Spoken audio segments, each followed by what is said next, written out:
ঠাকুরের আরো 100 বার জন্ম হতে হবে নজরুলের কবিতার কাছে আসার জন্য।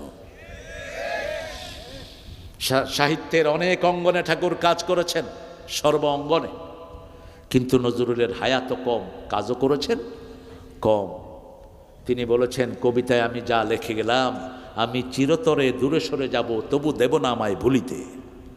এই কনফিডেন্স কোনো কবি স্বীকৃতি দিতে পারেননি। ঠাকুর বলেছেন, 100 বর্ষ পরে কে বসে পড়ছো আমার কবিতাখানি, পড়লেও পড়তে পারে, নাও পড়তে পারো। ভালোবাসার যেই কবিতা নজরুল লিখেছে, কেউ লিখতে পারে না এই বাংলা ভাষায়। এনেছি আমার 100 জনমের প্রেম, আখি জলে গাথামালা, ওগো সুদূরিকা আজও কি হবে না শেষ তোমারই চাওয়ারে পালা।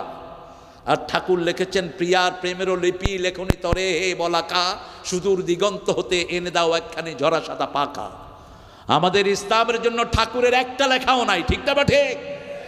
আর নজরুলের লেখা আছে না নাই?